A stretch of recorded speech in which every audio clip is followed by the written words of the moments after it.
Boa noite a todos. Sejam bem-vindos a mais uma bela quinta-feira de estudos, reflexão e autodescobrimento, né? Aproveitando a série psicológica da Joana de Ângeles.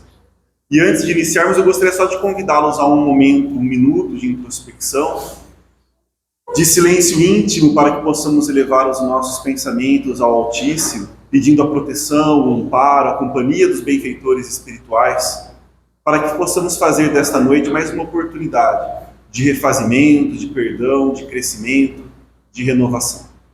Possamos nos colocar à disposição da luz para a transformação do mundo. Que assim seja. E hoje nós vamos dar continuidade ao capítulo que fala sobre a consciência. Então, incursão na mente consciente, o nosso capítulo 3. Depois vamos ampliar as reflexões trazendo a mente inconsciente, o inconsciente sagrado. Então, nós trabalharemos com eixos dentro de cada capítulo, né? Então, esse terceiro capítulo, consciência e vida, nós já fizemos o primeiro eixo, nós vamos finalizar agora com os demais, e depois passaremos ao quarto capítulo. Né? Só lembrando do parágrafo de abertura deste capítulo, nós falamos sobre a consciência plena da finalidade da existência na Terra. Essa é a nossa meta. A meta da luta inteligente do ser. E o segundo eixo neste capítulo é consciência responsável. Então, o eixo anterior, vocês devem se recordar, em incursão de consciência, falamos muito desses aspectos da mente consciente e tomar consciência, né? Utilizamos muito essa analogia. E nós vamos falar agora sobre responsabilidade, já na mente consciente. Eu selecionei alguns parágrafos justamente para suscitar as nossas reflexões. Então, sintam-se à vontade para contribuir. E o primeiro parágrafo que eu trouxe é o seguinte: a responsabilidade, para ser verdadeira, não pode compactuar com a delinquência. Então, já começa de forma bastante grave, profunda, direta, sem tergiversações, né, ou subterfúgios. Consciência responsável não compactua com a delinquência, nem ignora os mínimos deveres de respeito para com a vida e para com as demais criaturas. Isso é muito interessante, porque é bastante franciscano. É com as demais criaturas, não só com os demais seres humanos. Então, responsabilidade. Não compactuamos com a delinquência. Não compactuamos com aquilo que contradiz os princípios cristãos que esposamos. Esse é o trabalho de adquirir responsabilidade. Não compactuar, não ignorar. E aí, na sequência, a responsabilidade que resulta do amadurecimento psicológico, dessa maturidade justamente que estamos buscando desenvolver, e que é adquirida pela vivência das experiências humanas. Então, esse é outro ponto importante. Experienciar, vivenciar, mesmo, e eu diria, arriscaria dizer, sobretudo, experiências dolorosas, nem sempre agradáveis, os sofrimentos, por meio dessas experiências que vamos adquirindo maturidade psicológica. E com essa maturidade psicológica, nós nos posicionamos no mundo com mais responsabilidade. Responsabilidade que exige não só disciplina, mas também coragem. Imagine no mundo atual, não compactuarmos com a delinquência. E delinquência no sentido amplo, né? Não é só transgredir a legislação de um país, por exemplo. Estamos falando de algo maior, mais amplo. Não compactuar com a delinquência. Não ignorar as mínimas responsabilidades de respeito, de gentileza, de honestidade, das virtudes. É uma tarefa hercúlea. Então, essas experiências humanas são muito importantes. Por meio delas, adquirimos a maturidade necessária para o entendimento e a coragem necessária para a transformação moral. Então, harmoniza o dever com a compreensão das necessidades dos outros. Isso é bastante interessante, né? Conciliamos o nosso, ou harmonizamos, né? Depois na sequência, mas harmonizamos o nosso dever, o nosso ideal, os nossos compromissos, mas compreendendo as necessidades dos outros, mesmo não concordando com elas, ou mesmo entendendo que elas ainda se encontram num estágio de primitivismo, ainda vinculado a experiências muito densas, mas é a necessidade do outro. Aquele que efetivamente passou pela experiência e adquiriu o aprendizado, ele não tem uma postura julgadora ou revoltosa, ele tem uma postura proativa e compassiva. Isso já diferencia muito aquele que adquiriu maturidade. Conciliando o cumprimento das atividades com as circunstâncias nas quais se apresenta. Conciliando o cumprimento das atividades com as circunstâncias nas quais se apresenta.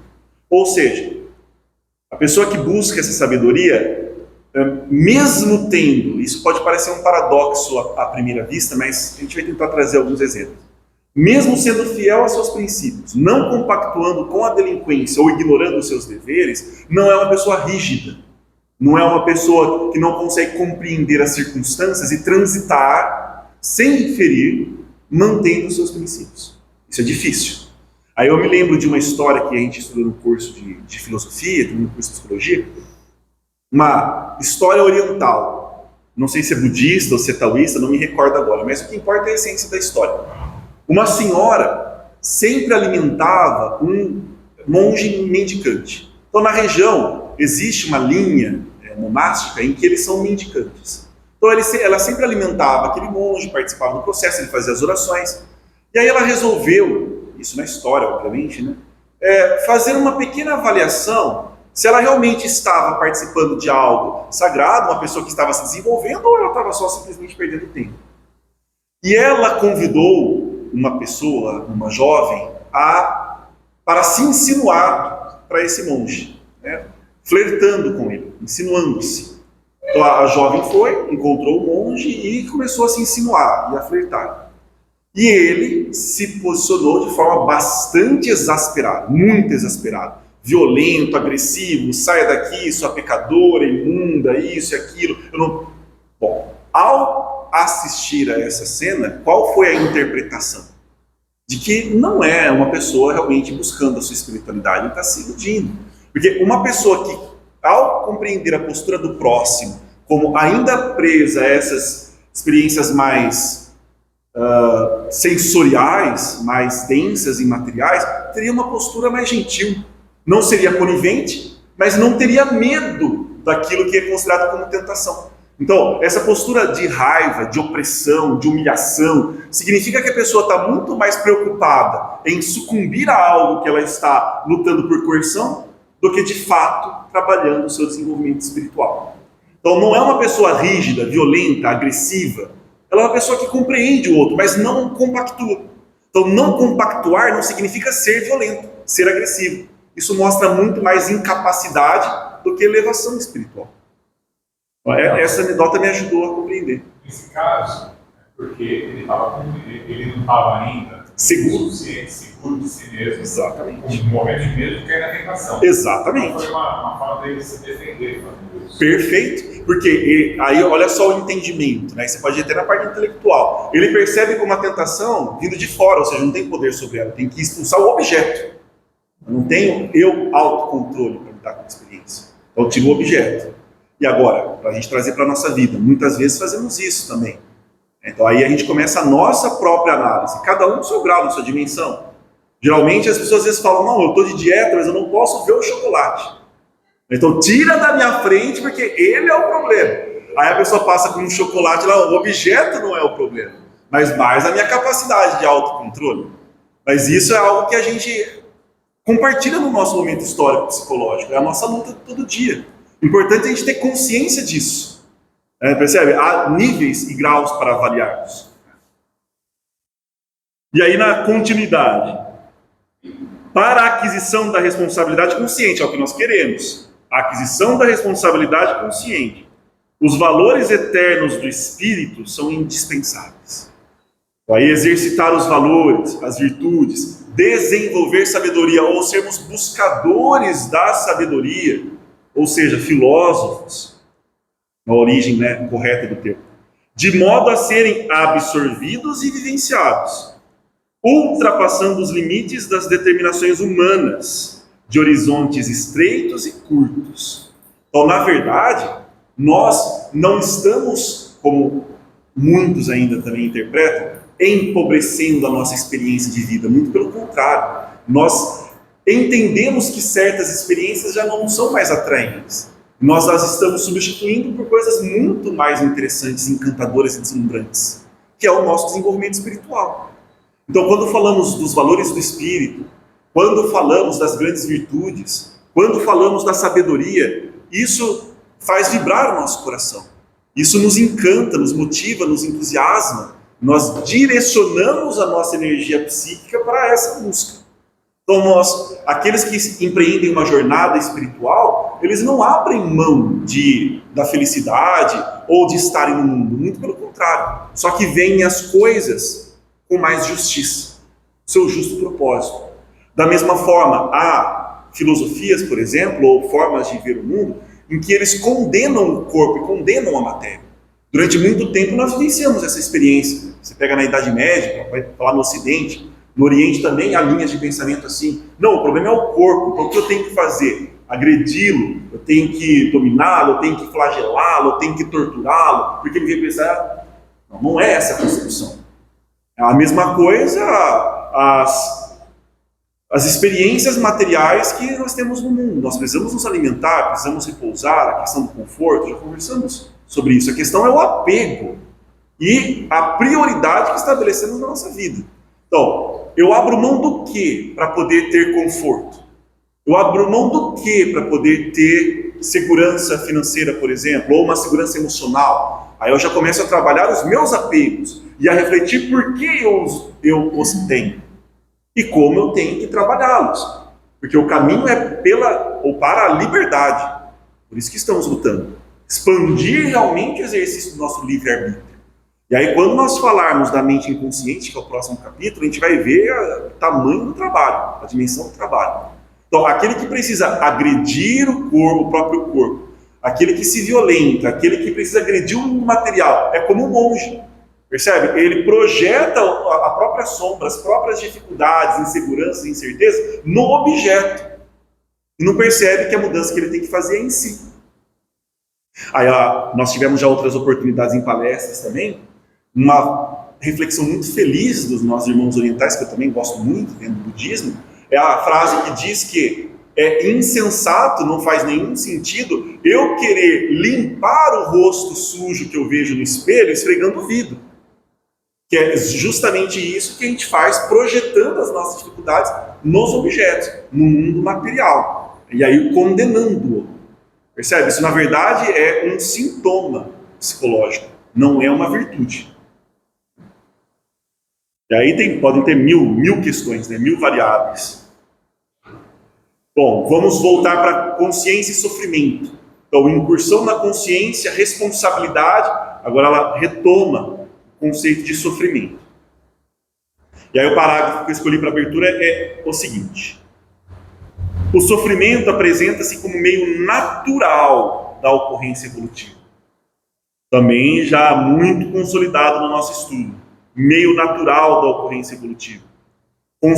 Constituindo o processo de maturação e de libertação do espírito, o ser imortal. Então, qual foi a nossa reflexão também na semana passada? Sofrer ou não sofrer, sentir dor ou não sentir dor, não necessariamente está sob minha responsabilidade. Na verdade, analisando, acho que é quase que inerente à existência a dor e o sofrimento. Mas ser feliz ou infeliz, aí já depende de mim. Para eu ser feliz, eu dependo de condições e circunstâncias externas. Aí é o outro extremo, a mesma questão. Eu sou agressivo e culpo o objeto, ou eu preciso do objeto para sentir-me bem? Essa relação são polos de vibração no mesmo plano. Porque aí quando eu tenho o objeto do jeito que eu quero, da maneira que me é interessante, que eu me acho justo, eu fico bem. Quando eu não tenho, eu fico mal. Aí eu condeno, aí depois eu desejo. Aí depois... Esse vínculo de apego que a gente quer dissolver. Isso sim é tornar-se livre. Então, a pessoa que é feliz, independentemente das circunstâncias, dá para imaginar a potência de vida que ela tem disponível para si? Ela não depende das circunstâncias externas, do humor das outras pessoas, dos objetos. Não que não cause sofrimento. Percebe a diferença? Não, vai causar sofrimento, é desagradável. É isso, é aquilo, estou sentindo falta, estou sentindo fome, estou sentindo frio, estou sentindo medo, etc. Mas não necessariamente isso precisa ser fonte de infelicidade. E aí que é a grande sabedoria dos mestres. Por isso que nós tivemos aquela reflexão. Eu, particularmente, acredito que sim. Na jornada e na vida dos grandes mestres, houve dor e houve sofrimento. Mas o que eles nos mostraram?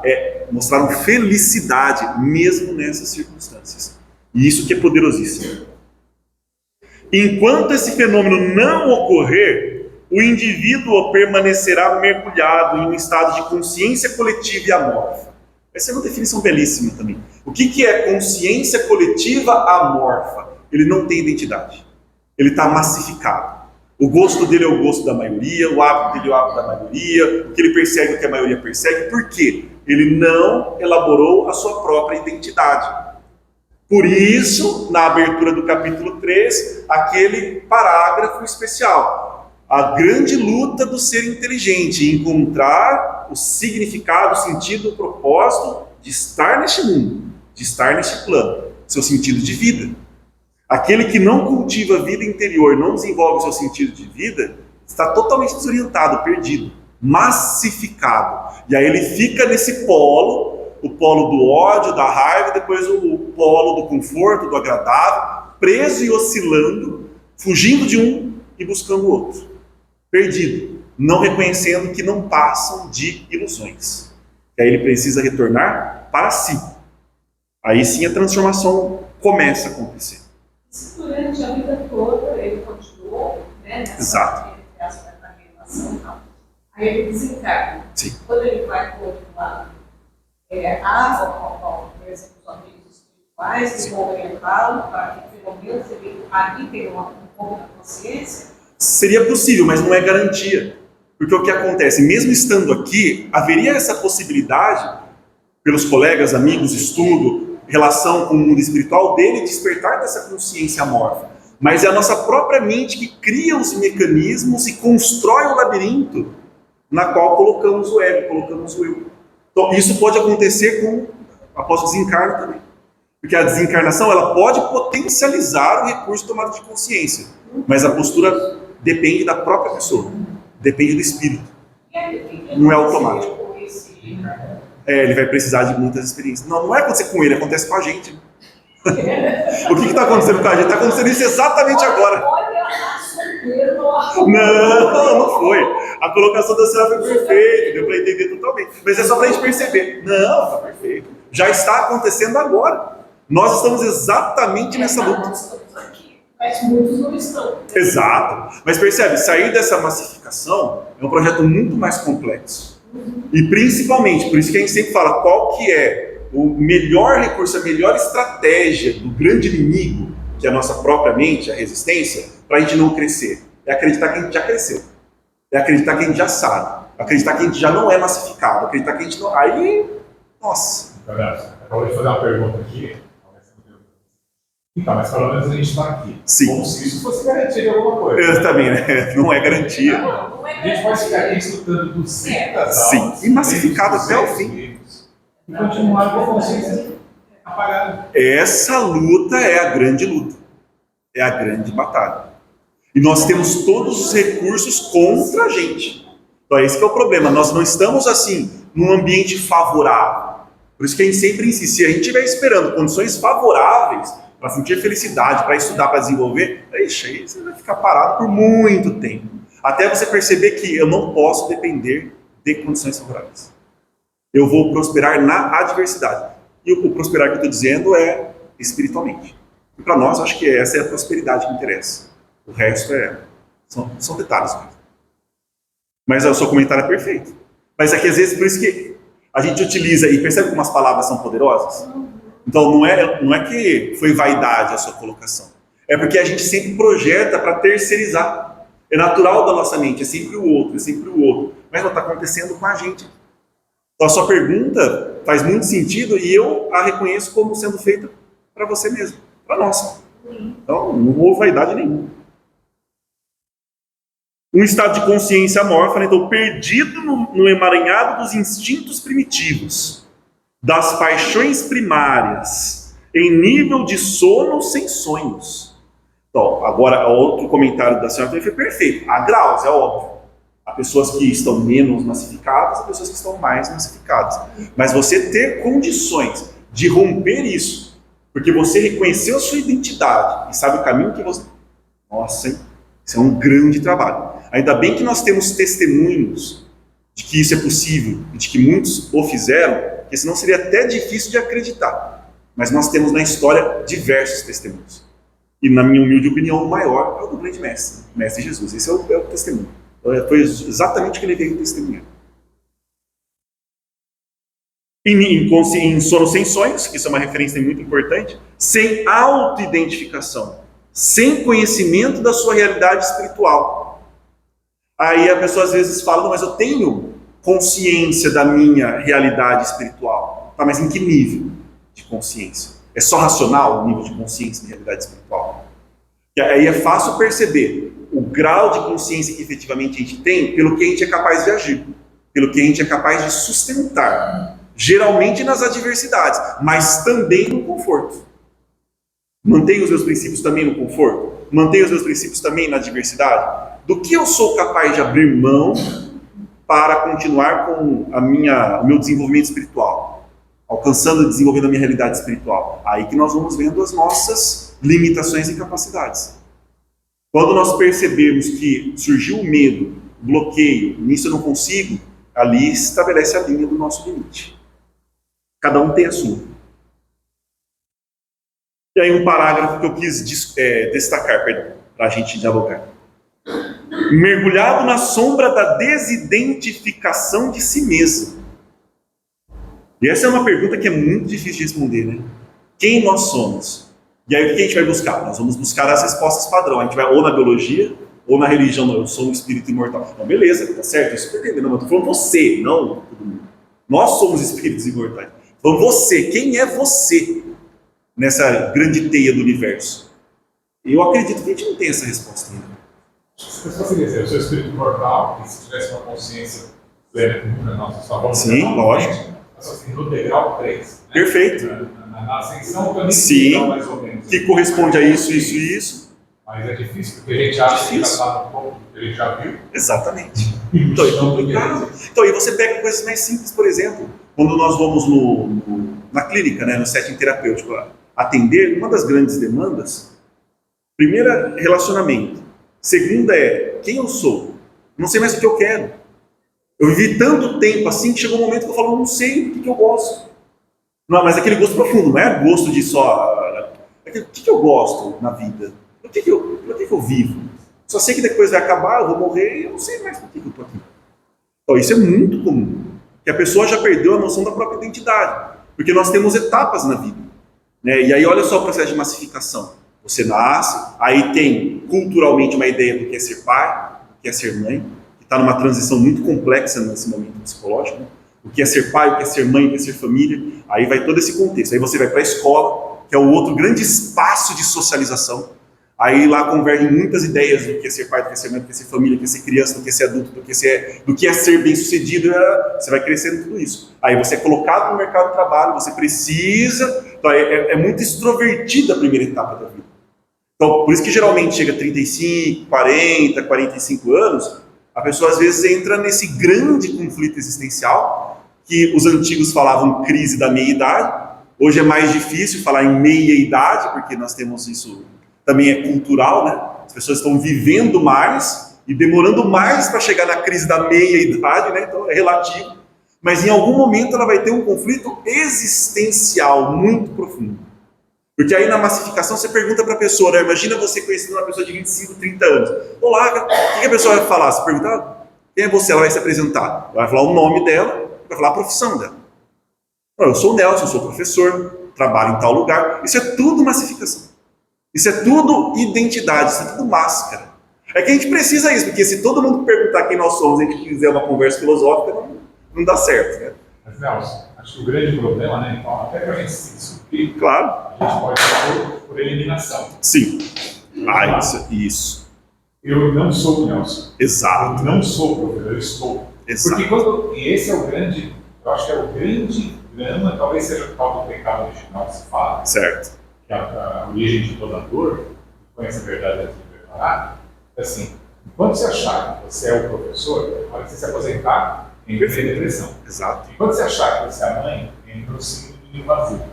Enquanto você achar que você é... Então, assim, senão você perdendo aquilo, você pega. Enquanto você achar que é o Nelson morreu, você sabe que vai morrer, então já vai angustiado. Você fica preso àquela personalidade. Então, a gente Mostrando. conseguir se desconectar de tudo isso que sobra. Perfeito. Somos nós. Eu acho essa visão muito interessante. E é o que eu tento trabalhar pessoalmente. Porque aí a gente pensa que eu estou vivenciando diferentes papéis, mas com um propósito. Então tem que ter um eixo. Não é só papéis aleatórios e pá. Não. Diferentes papéis e personagens, mas com um eixo central. Fazer-me ser melhor. Evoluir. Princípios, valores, virtudes, paz interior, serenidade. Aí você começa a ser menos apegado quando as coisas acabam, quando as coisas dão errado. Entende? Então, só que isso é uma grande luta, porque o mundo convida você a fazer o oposto. A você pegar um papel que é socialmente de destaque, lustrá-lo, enfeitá-lo, pintá-lo, ficar bonito e tal, e ficar mostrando. Você entra nessa loucura que só adoece psiquicamente o ser. Mergulhado então na sombra da desidentificação, o ser embrutecido não sabe eleger as aspirações éticas e estéticas para a felicidade. A estética também é importante. Aquilo que é belo, não aquilo que é atraente. O que é atraente não necessariamente é belo. O que é belo é aquilo que eleva a consciência. O que é atraente é aquilo que suscita desejo de posse.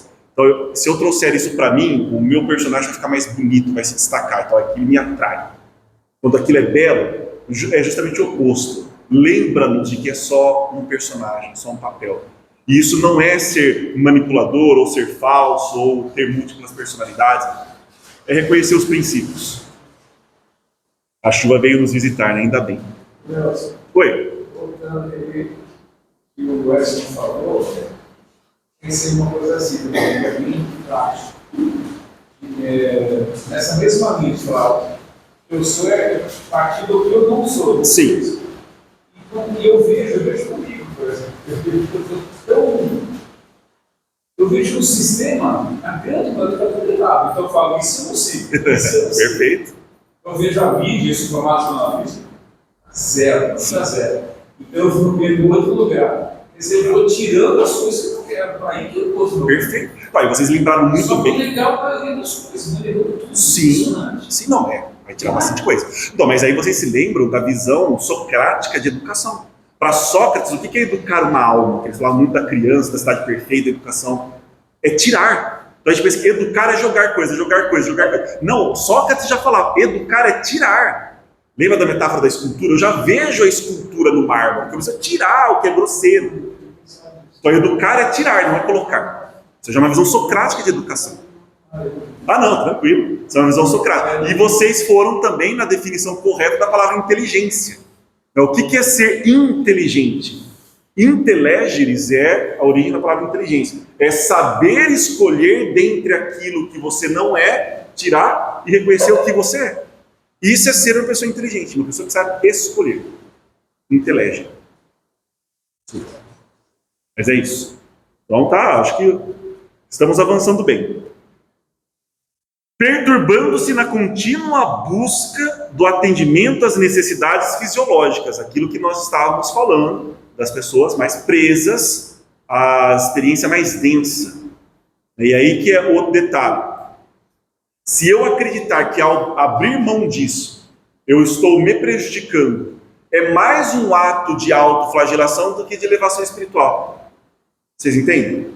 Então, eu vou, por exemplo, me alimentar de maneira mais comedida, porque assim eu vou ter um benefício, ou vou conquistar algo, ou vou punir-me por isso. Então, aí já não é o caminho da elevação. O caminho da elevação é entender que a prudência é uma virtude, o comedimento é uma virtude, e eu vou fazê-la em todos os planos, no físico, no energético, no emocional e no mental. Então aí eu vou buscar uma coerência pela virtude. A prudência, o comedimento, a temperança, e aí a gente pode aplicar para todas as demais. Dá um exemplo que eu estou buscando nesse momento. Perfeito.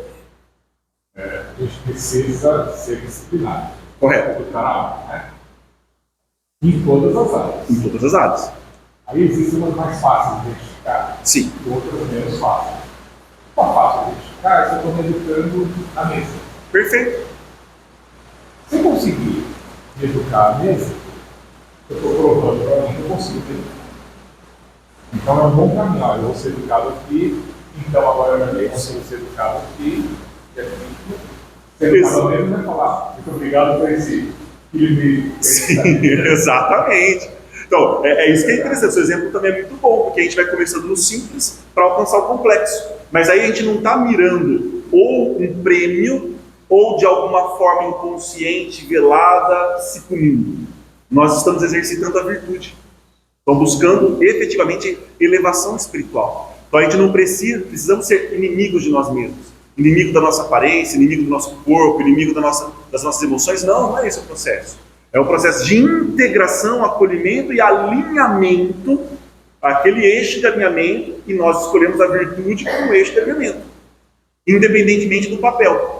No papel de pai, eu vou exercer a virtude. No papel de professor, no papel de coordenador, no papel de analista, exercer o eixo central, a virtude.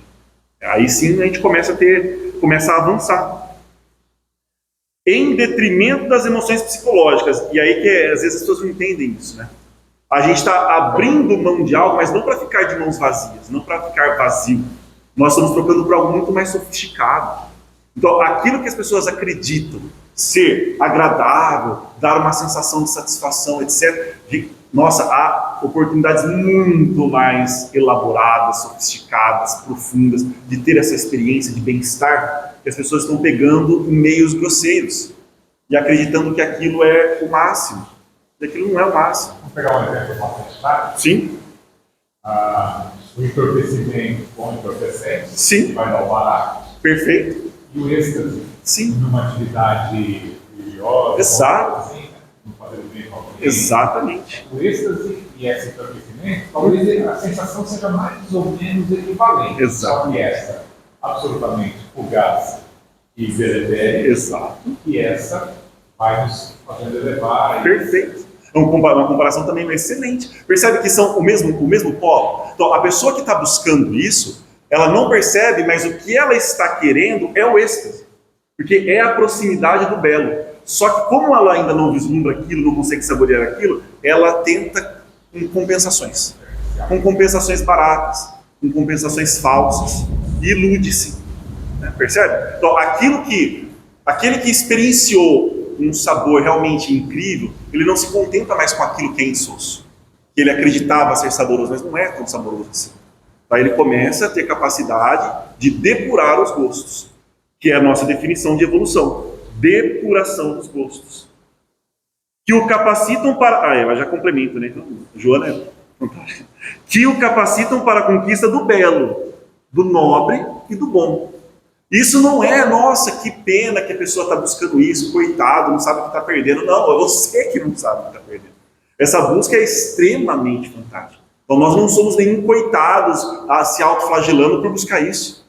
Nós conseguimos abrir os olhos e perceber o verdadeiro tesouro, o verdadeiro deslumbramento. E agora, o que antes nos consumia tempo, nos iludia, nos mantinha presos, agora a gente não quer mais.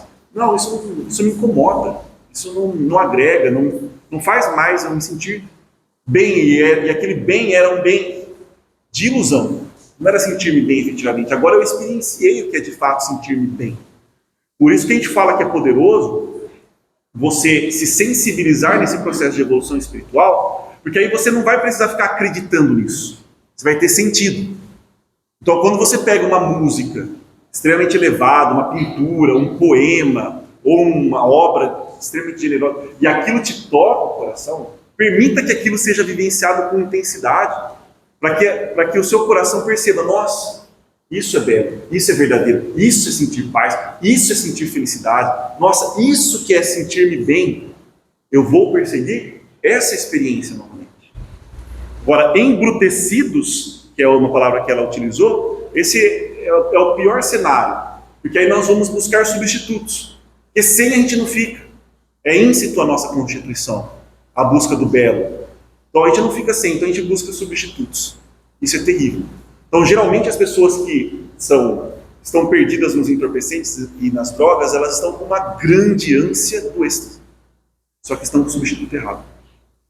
Terrível. Ainda na reflexão do sofrimento. O despertar da consciência, saindo da obscuridade, do amálgama do coletivo, tá? Sair da massificação para a individuação. E a individuação é um conceito junguiano.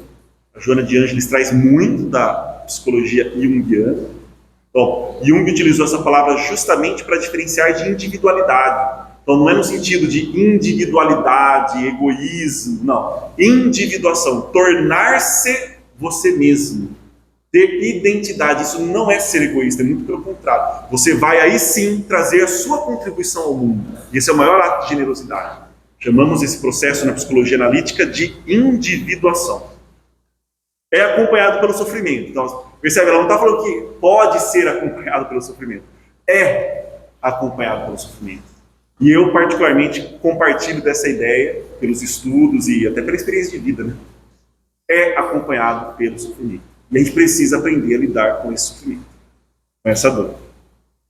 Qual parto que proporciona o desabrochar da vida? Ótima comparação também da Joana. Qual parto que proporciona o desabrochar da vida? Porém, sob o guante ainda inevitável da dor.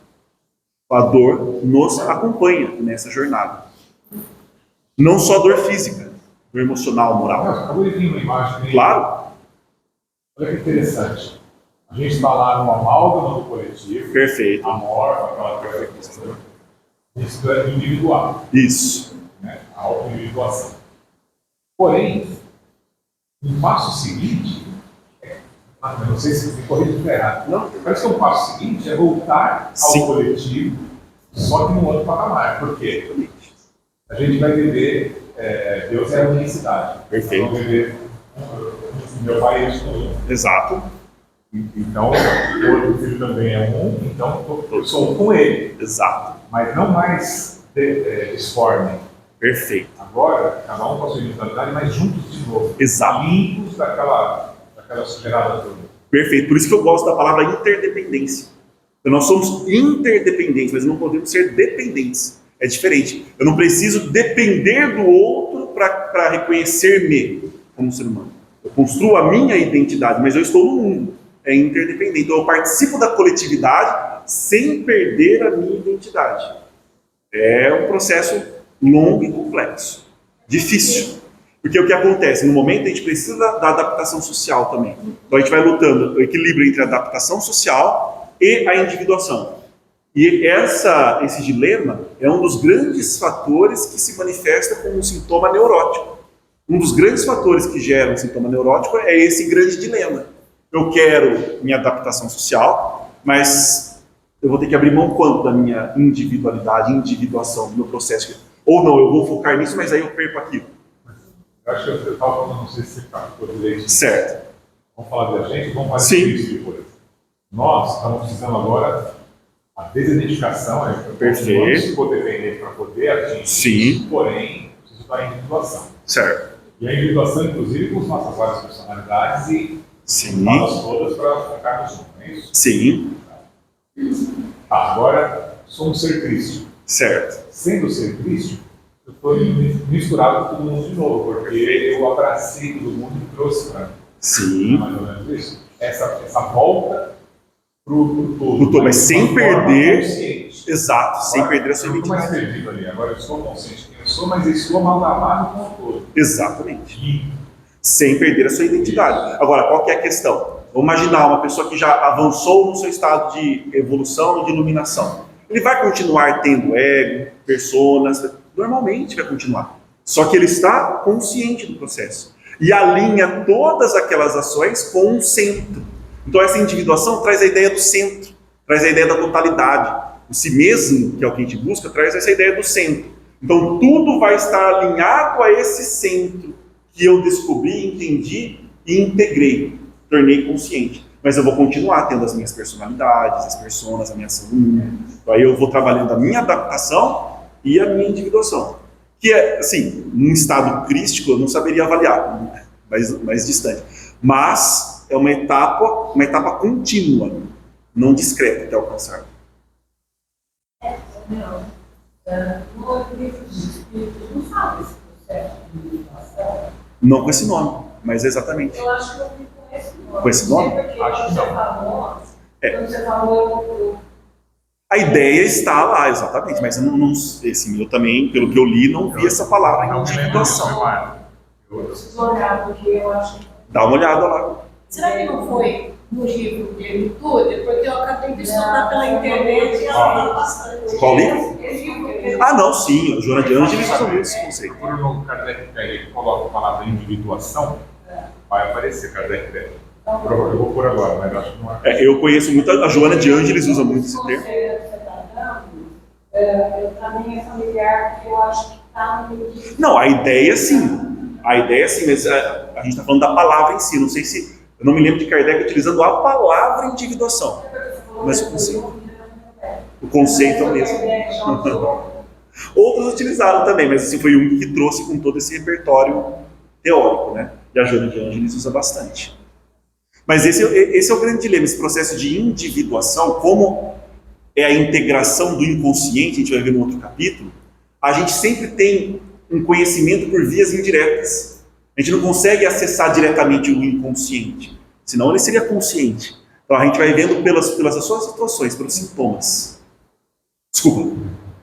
Essa individuação, Perfeito. seria sair da codependência para a interdependência. Exatamente. Percebe? É totalmente diferente a dependência da interdependência. Você se reconhece como parte do todo, integrado organicamente, mas não dependente. Você tem a sua identidade naquilo e você reconhece o seu papel naquele processo. Mas isso é uma conquista bastante complexa. Então vai levar muito tempo ainda. Não dá para a gente dimensionar como seria. A gente pode fazer especulações, mas essas especulações são metafísicas. A gente precisa ir caminhando, conforme a nossa mente consegue abarcar. Mas quando você sai da codependência, você já consegue. Ah, sim, o caminho é esse. O caminho não é a dependência com dependência, é a interdependência. Eu me reconheço como parte de um todo, mas eu sei a minha identidade naquele todo. Estamos todos, não escravo do todo, exatamente. Então, isso o mestre dizia muito também, né? Eu não quero escravos. Acho que esse interdependente, assim, todos somos influenciadores e influenciados. Exatamente. Perfeito. Acho que a interdependência é nesse sentido. Sim. Não é Isso será sempre. A dependência está dependendo do. Exato. Né? Sim, mas Agora, quanto menos reconhecimento da interdependência de si mesmo, mais dependente você se torna. sim, vou continuar ali com todo, mas eu não sou codependente, eu não dependo só. Você fala, você faz, eu tenho meu, a intenção. Sim, também. Também.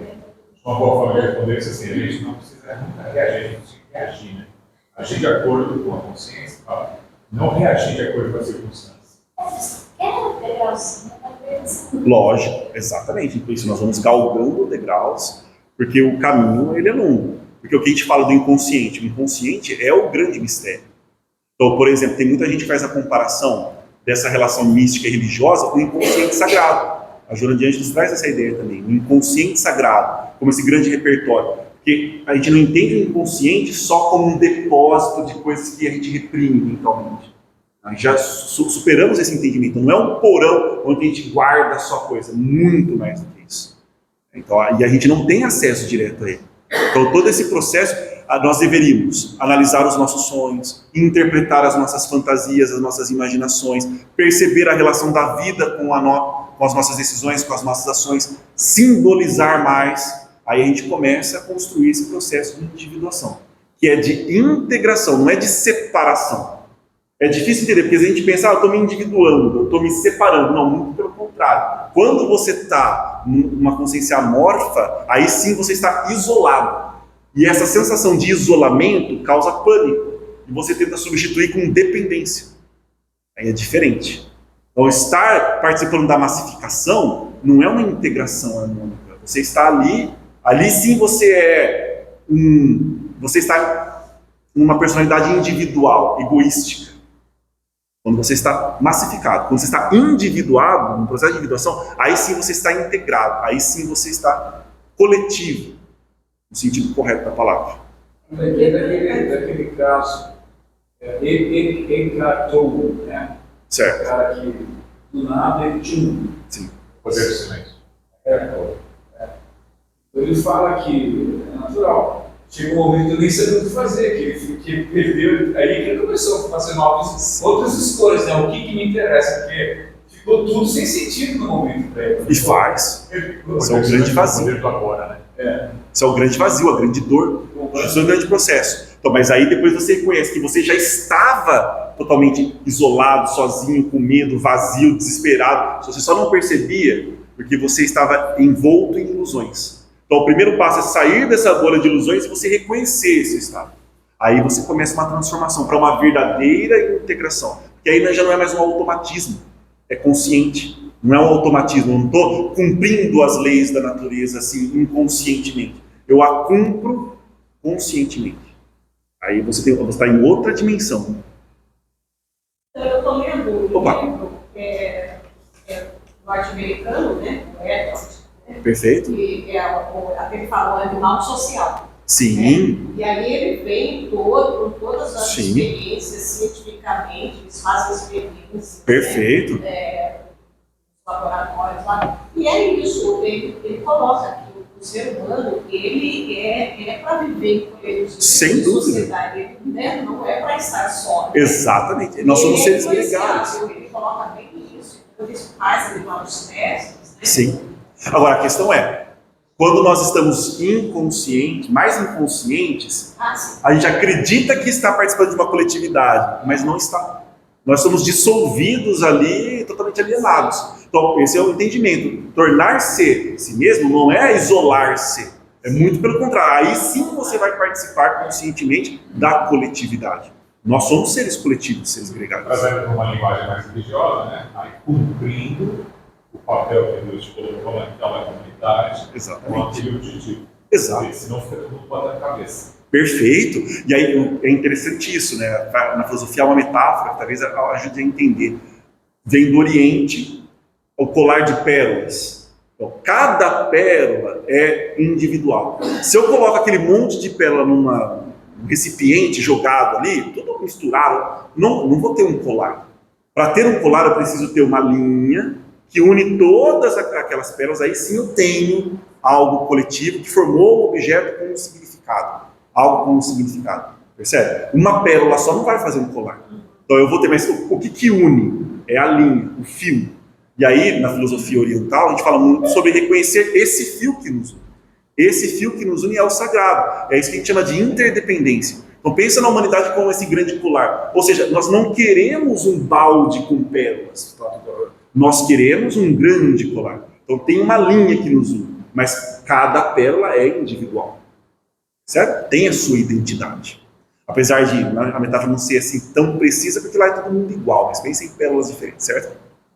Mas a gente vai tentando, porque a gente precisa de imagens para conseguir compreender, porque são conceitos muito abstratos, são conceitos muito difíceis da gente entender. Então não se assustem, é assim mesmo. Uma atitude mental afável, amorosa, é a melhor receita para o sofrimento, com certeza. Uma mente tranquila, serena, afável, que não entra em desespero. Mas para não entrar em desespero, ela não pode perder a sua felicidade. Para não perder o seu estado de serenidade, de felicidade, esse estado não pode depender das circunstâncias, porque as circunstâncias vão sempre mudar. Então por isso que esse é o processo de olhar para si que torna você muito mais generoso, menos egoísta. Verdadeiramente olhar para si. E aí se transformar.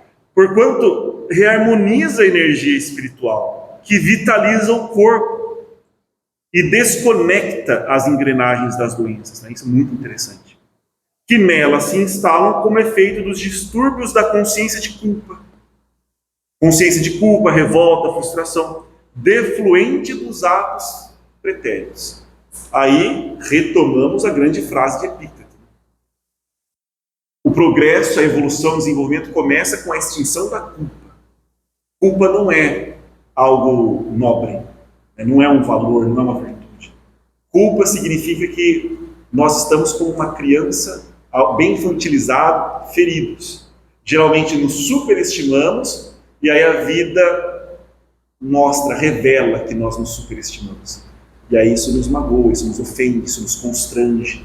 E como nós vivemos em comunidade, ainda não formando essa egrégora, mas há uma certa coletividade ainda amorfa, as pessoas ficam projetando essas culpas, compartilhando essas culpas, suscitando essas culpas, provocando essas culpas, gerando mais adoecimento e frustração.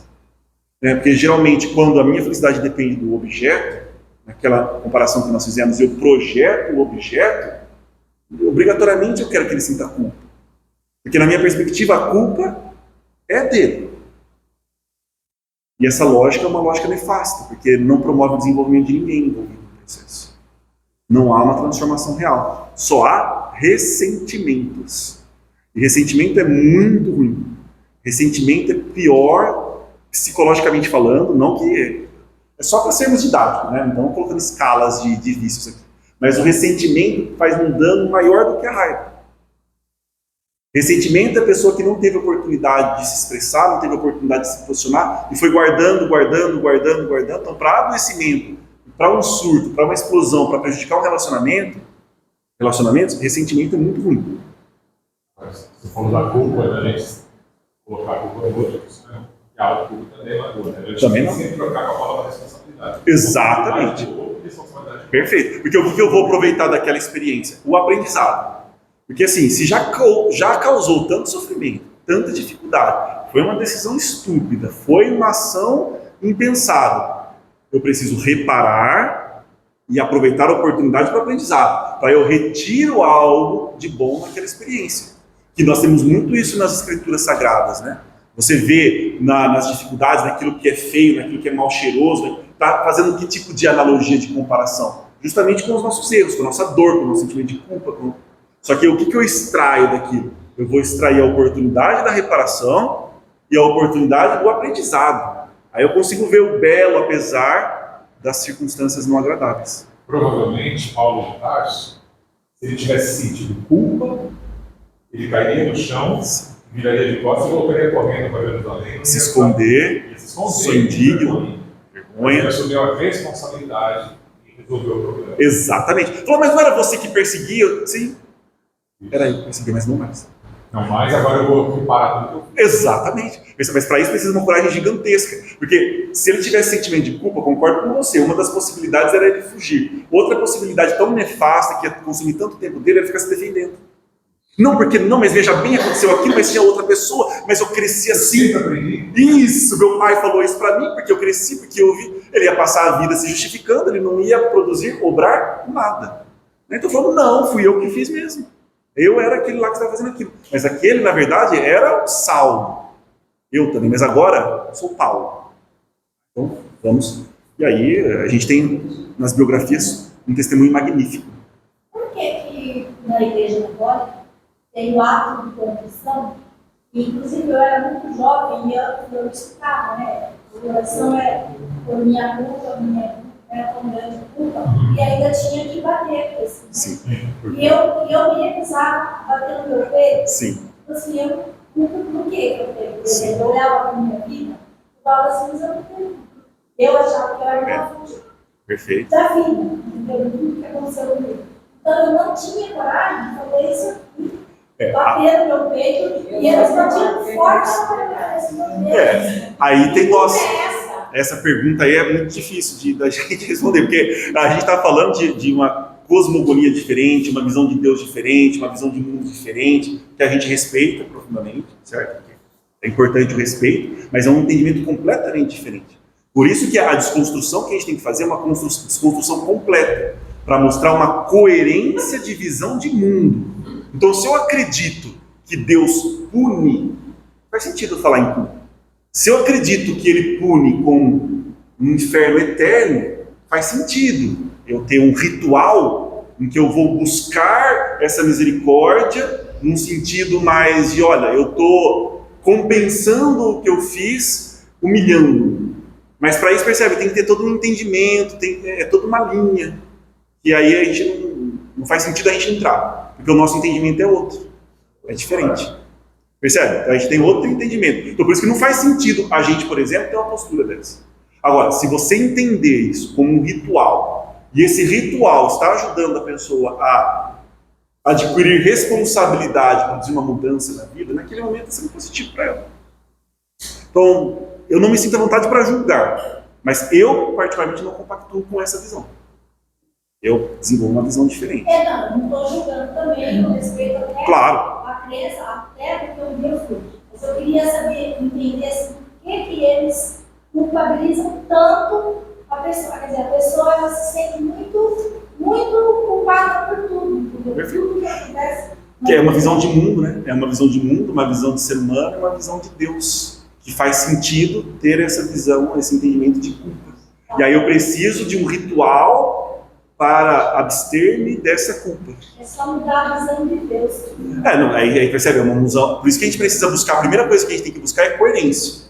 Se eu acredito nessa concepção de ser humano, quais são as minhas decisões, quais são os meus critérios, quais são os meus valores, respeitando os demais, mas construindo a mim.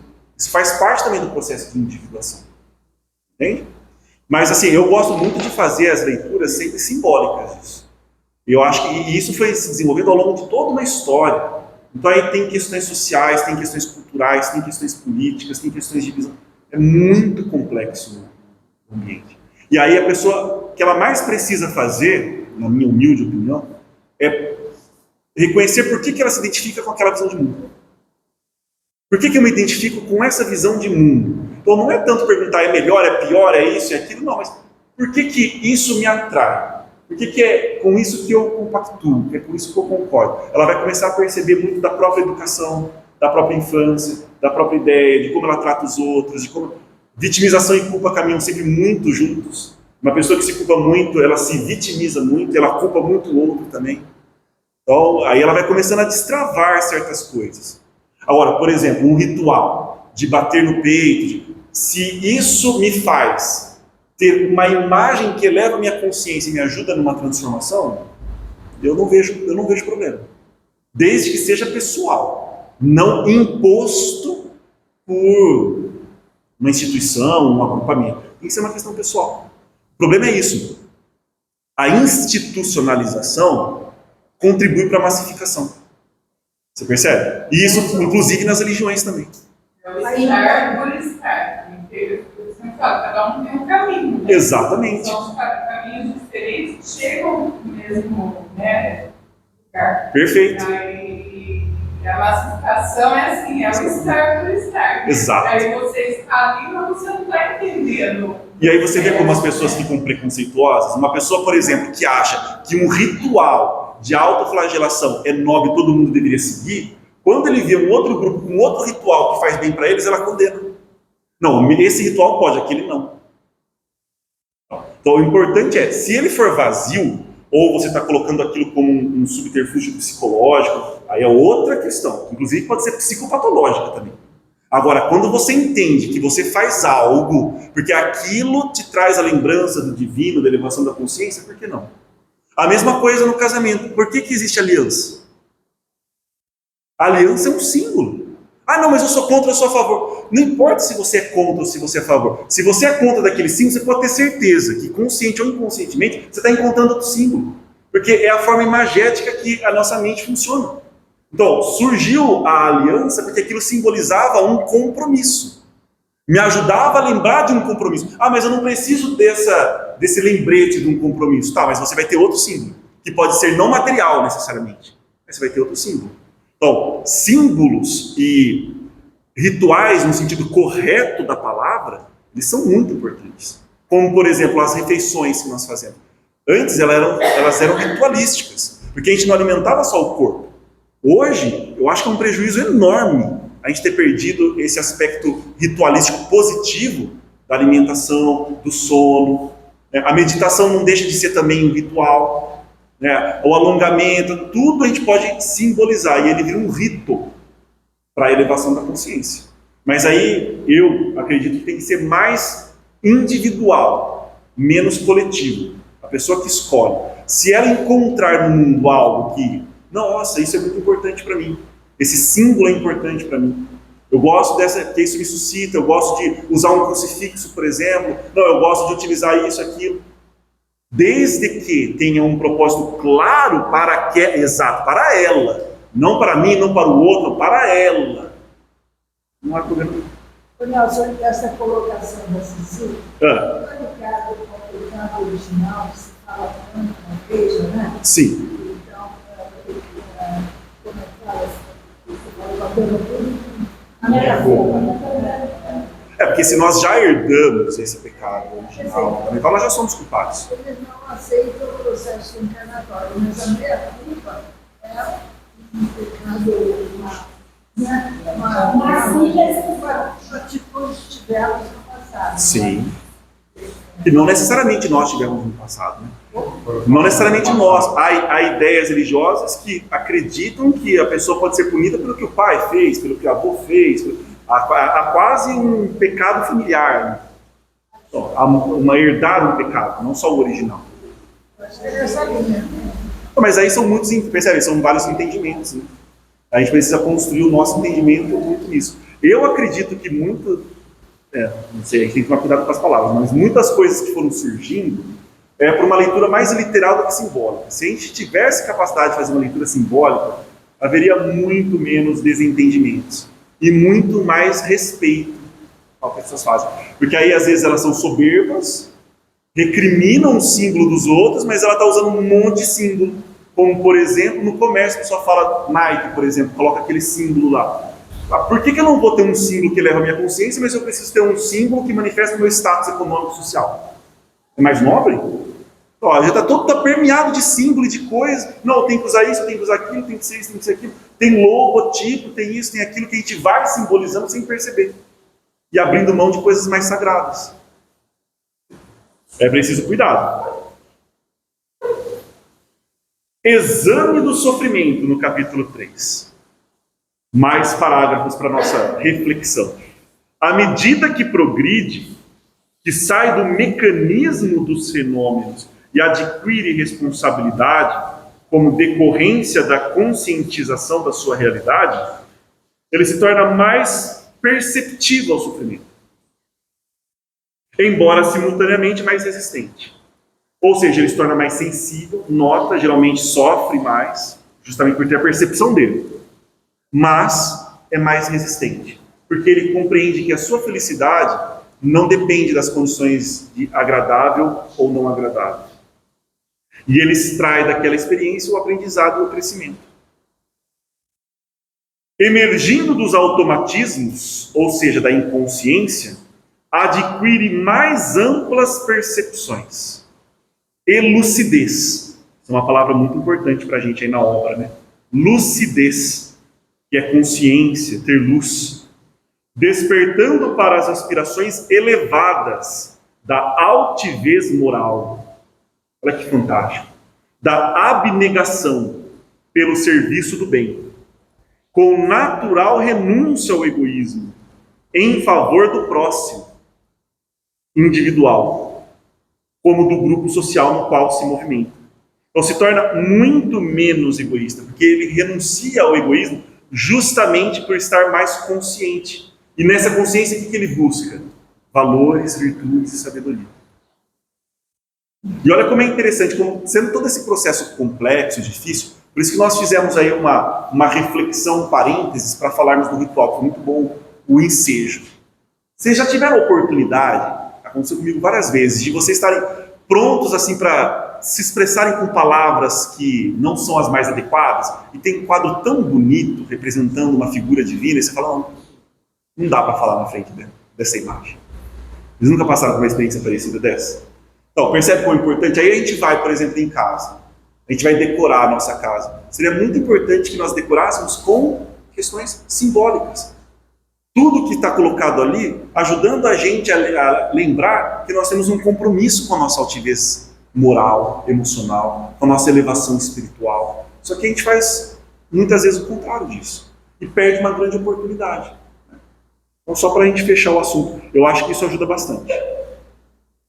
Graças a essa psique responsável pelos karmas, olha lá, responsável pelos karmas, o quê? A postura mental, psique. A hereditariedade encontra-se submetida à lei da compensação. Isso é bastante interessante também, porque essa lei da compensação é uma lei hermética, né? Vem lá do hermetismo, também está presente no hermetismo, está presente na psicologia junguiana, em muitas filosofias. A compensação. Toda vez que nós vamos unilateralizamos muito a nossa postura na vida, geralmente a vida nos balanceia para outros extremos até a gente encontrar o equilíbrio. Então, muito cuidado, porque a lei da compensação realmente ela atua, universal, unindo os homens conforme suas simpatias e antipatias. Aí estão falando dos nossos parentes, né? Os nossos parentes, afinidades e desarmonias que os vinculam em grupos reencarnados, com características semelhantes, impressas nos genes e cromossomos, pela necessidade da evolução. Aqui ela foi usada, não me sinto muito à vontade nem para comentar, porque é um entendimento altamente complexo. Eu leio alguma coisa, eu gosto bastante. Tem um livro com um título que à primeira vista pode não chamar tanta atenção, mas é uma leitura muito interessante, chama Biologia da Crença. Vocês já leram esse livro, Biologia da Crença? Ele vai falar sobre epigenética. Epigenética é uma pesquisa muito interessante da relação da atuação dos genes e das emoções do pensamento. Então, mas eu só estudo, sou leigo no assunto, não sei como se dá essa relação entre o corpo e a psique. Eu só sei que eu percebo, eu acredito, que faz todo sentido. Mas a Joana aqui ela vai longe, inclusive no corpo, somatizando nos genes toda essa nossa necessidade de evolução. Para mim faz todo sentido. Eu só não compreendo ainda os mecanismos corretamente. É onde eu já li esse livro, né? A gente fala com gene de uma predisposição a um câncer. Mas aí você não vai conseguir trocar aquele gene, fazer com que ele seja para olho verde. Perfeito. Você vai desligar ou ligar. Exatamente. Aquela coisa da linguagem mais, né? Isso. Liga e desliga. Você liga e desliga de acordo com Porque ele mostrou que há uma reação ou ativação ou não do gene com base no contexto químico. Então isso é muito interessante. E aí o pensamento afeta, as emoções afetam. Exatamente. Mas aí a gente precisa estudar mais. O que a gente entende há uma relação. E nessa relação, a gente entende a primazia do espírito, do psíquico, do mental, sobre o orgânico, material, o físico, o corpóreo.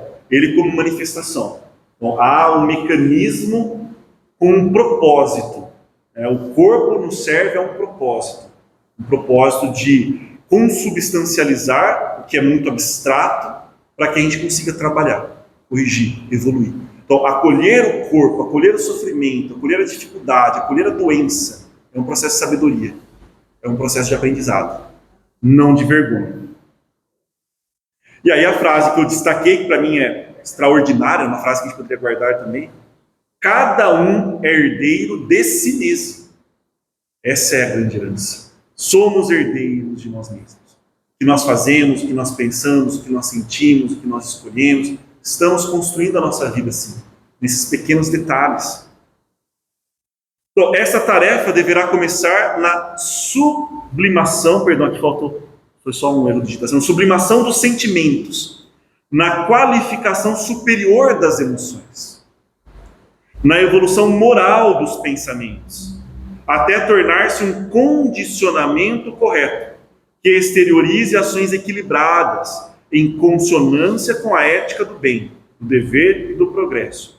Ou seja, nós começamos sempre de dentro para fora, cuidando dos pensamentos, criando novos hábitos, novas rotinas, novas palavras, novas posturas, desde o simples, do básico, até o mais complexo. Entendendo as nossas emoções, acolhendo essas nossas emoções, trazendo cada vez mais conteúdos do inconsciente para o consciente, tentando fazer essa integração.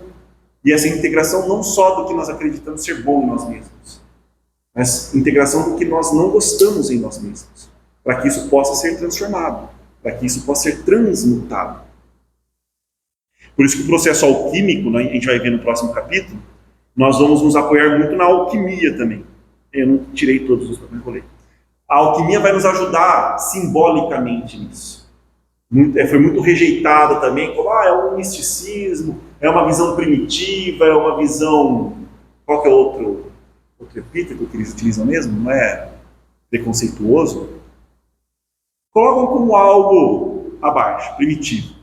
Mas na verdade tem um simbolismo ali muito poderoso. Ajuda muito no entendimento.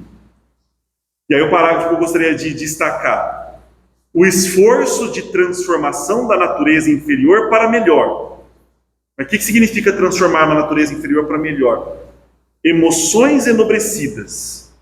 Alonga-se em um trabalho paciente, modelador do novo ser, que enfrentará os seus karmas consciente de si mesmo, responsavelmente, sem reações destrutivas, mas com as ações renovadoras.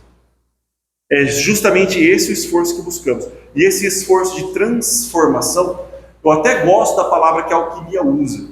Você percebe que transformar significa mudar a forma. E nós estamos buscando, na verdade, uma transmutação.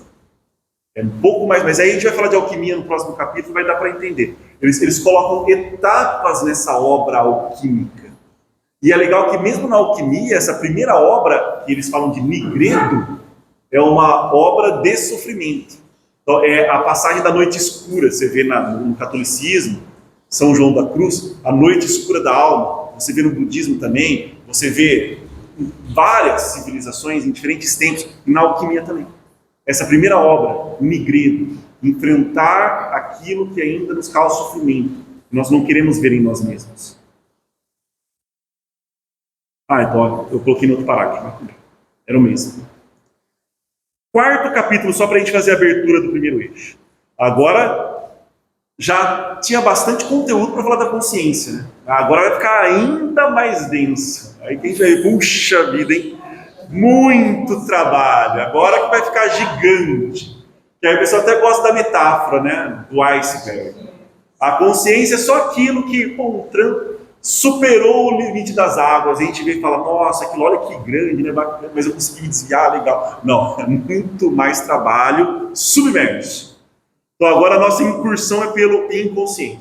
E aí eu já trouxe uma imagem da alquimia que eu gosto muito. Essa é uma imagem também muito simbólica. Dá para perceber que tem o sol, e essa área iluminada pelo sol representa justamente o quê? A consciência. E o sol, o ego. Então, para a psicologia, só é consciente aquele que interage com o eu. Ego é o termo latino, eu gosto mais do eu mesmo. Então, o eu. O que interage com o eu, que a gente separa do si mesmo, o eu não representa a totalidade de si. Representa só o centro da mente consciente. Mas ele é abarcado por algo ainda maior. Aí sim, o verdadeiro centro. Que aí nós chamamos de si mesmo, ou self, ou selbst. Então, aí, em alemão, em inglês, mas a gente fica com si mesmo. E é legal que a pessoa que teve a ousadia de espiar o que está além do que é iluminado ali pelo sol. Então, ele está dando uma espiadinha no inconsciente, que geralmente se manifesta nos sonhos. A gente prestar muita atenção nos nossos sonhos. Imaginação ativa também é muito interessante. É uma atuação que se manifesta também nos sintomas, neuróticos inclusive. Então, a gente vai falar um pouquinho sobre isso. Sobre o inconsciente. Trazendo alguns parágrafos para a gente pensar, né?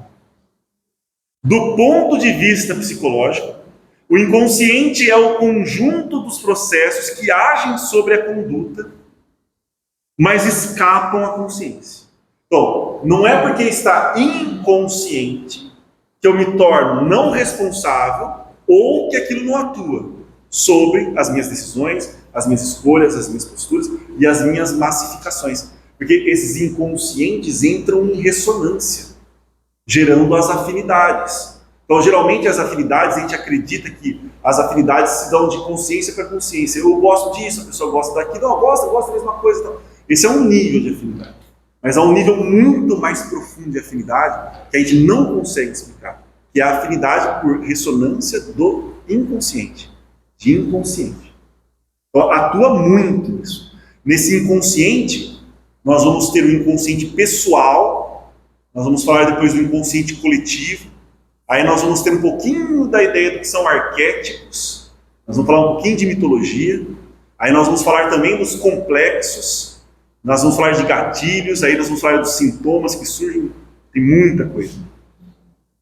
O subconsciente psicológico, só para diferenciar, no inconsciente a gente vai colocando esses níveis, há um inconsciente mais profundo e um inconsciente que está no limiar com a consciência. Geralmente é nessa transição, nesse limiar, que coisas escapam da inconsciência e chegam à consciência.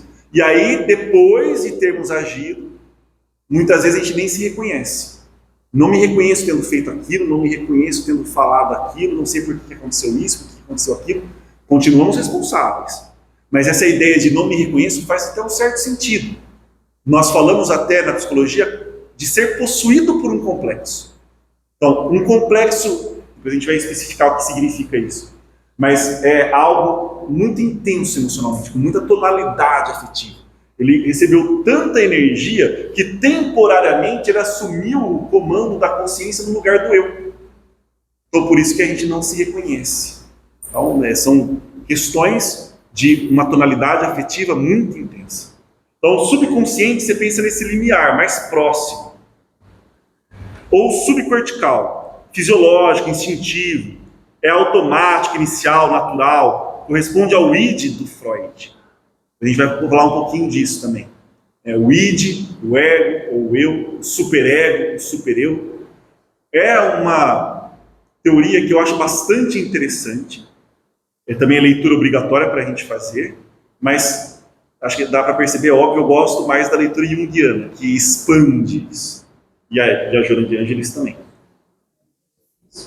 Não, é bastante. Então a gente vai trazer, é lógico, a gente não vai fazer um curso de psicologia aqui, mas a gente vai trazer muitas dessas reflexões. Os livros são difíceis, são complexos. E isso porque a gente está vendo a tradução do alemão, que foi traduzido para o inglês, que depois foi traduzido para o português, com um monte de, de erros de tradução, que o próprio Freud ficou muito desgostoso de como a obra dele em alemão foi traduzida para o inglês. Porque aí você já pega a questão cultural, é interessante. Você pega, por exemplo, na Inglaterra, os britânicos, lógico, a gente está falando em média, tá? São mais pragmáticos, né? São mais, um pensamento mais concreto, mais pragmático, né? Você pensa no britânico. O alemão, a gente tem essa ideia do alemão também mais pragmático, mas o alemão ele já é bastante filosófico, bastante poético, então é muito difícil, eles têm palavras que são muito difíceis de traduzir. E para o inglês era complicado entender a obra do Freud, a obra do Jung. Então eles queriam fazer daquela obra que era mais psicologia, filosofia, algo mais para a medicina. Então eles puxavam muito para as ciências da natureza, onde eles navegam muito bem lá, tem um entendimento, uma mente muito afiada para a ciência da natureza. Mas psicologia não é ciência da natureza. Psicanálise não é ciência da natureza. Então a gente vai ter que... prepare-se para uma viagem turbulenta, certo? E os arquétipos de Jung. Enquanto o orgânico, o cortical, responde pelos condicionamentos, os traumas, os recalques, estudados pela psicanálise, que a gente vai também tentar tangenciar um pouquinho nas próximas semanas. Nesse subcórtex, Jung situou o seu inconsciente coletivo. Então, aí nós estamos falando de algo mais profundo, mais primordial, concedendo-lhe atributos quase divinos. Faz sentido porque há essa proximidade no inconsciente coletivo, justamente com os arquétipos, com essa ideia do divino, mitológico. Esse inconsciente coletivo seria, então, o registro mnemônico das reencarnações anteriores.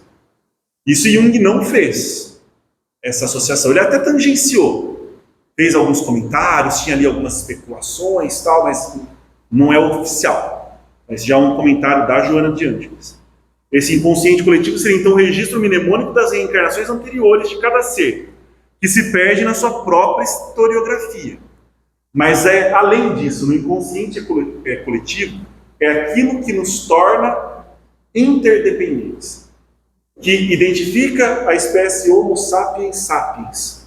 Ou seja, todos nós partilhamos.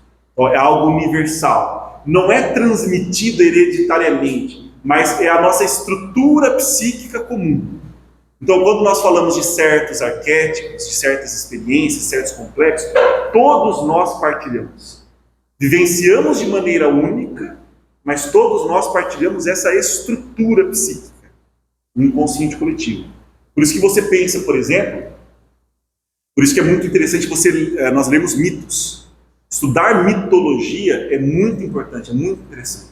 Contos de fadas também, porque você pega, nós fizemos isso na semana passada ou retrasada, você pega na mitologia nórdica, você pega na mitologia grega, você pega nos maias, você vê, obviamente, um contexto cultural, outras palavras, outros significados, certos substitutos ali, mas a essência é muito parecida, porque a ânsia, a busca, você pega um maia, por exemplo, lá na América Central, no meio do nada, perdido, embevecido, olhando para as estrelas e tentando entender, fazendo cálculos altamente sofisticados, né?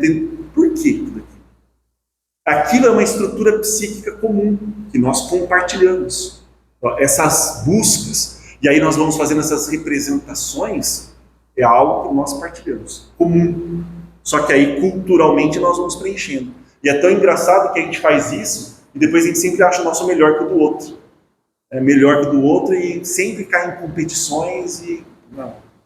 Vamos tentar fazer uma leitura mais profunda disso. Nelson, quando você falou do complexo que ele assume o poder, Isso. para o eu ficar quietinho, depois eu vou falar de algumas experiências aqui no trabalho. Tá? Certo. Mas o Sérgio Felipe de Oliveira, ele é espírita e ele é neurocientista. Perfeito. Ele é psiquiatra. Certo. E ele tem um consultório de centenas de casos. Perfeito. E estava dando exemplos de que, por exemplo, num acidente, ele nem bateu necessariamente a cabeça, mas foi um acidente traumático. Sim. E a pessoa muda a personalidade. Perfeito. E aí ele começou a fazer a relação que aquele acidente era um acidente kármico, ou seja, né, já estava pré-determinado, ele ia acontecer programado, semelhante por conta de uma vivência anterior, e que naquela fração de segundo que o espírito se vê naquela situação, ele se recorda da vida anterior, inconscientemente. Sim. Aquele ser que vivenciou a vida anterior assume e muda a personalidade da vida de alguns. Sim. Sim. Então, quer dizer, o complexo, a gente pode também imaginar, não sei se sempre, que são as nossas personalidades já vividas. Podemos fazer essa associação, mas aí é uma expansão do conceito que nós estamos fazendo. Você está falando uma coisa da psicologia. Isso, exato. Mas isso para nós, exatamente. Então, só não vamos confundir, por exemplo, isso está presente na teoria junguiana. Não. Não, porque... Exato. Mas a gente entende esse conceito e faz uma ampliação desse conceito, que para mim faz muito sentido. Aí é uma questão que a gente vai desenvolver com outras leituras. Mas agora, isso pode ser temporário que fala sobre essa vida. Sim. Ou não temporário, pode durar mais tempo. Depois aquele complexo ele vai ser absorvente e o menino volta. Agora, essa que é a questão, né? Quem é o eu de verdade? Por isso que a gente pensa no eu como uma grande... Nosso eu é fragmentado. É um complexo fragmentado. E a individuação não seria isso? Exato. Só que aí não só com o eu.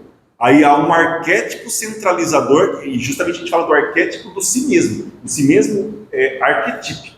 Só que a gente não tem acesso aos arquétipos, porque eles estão no inconsciente coletivo.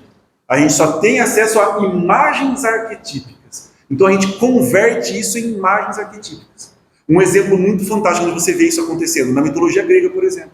Então, às vezes a gente fala, não, mas é porque eles estavam falando de deuses. Não, não eram só deuses, eles estavam falando de arquétipos.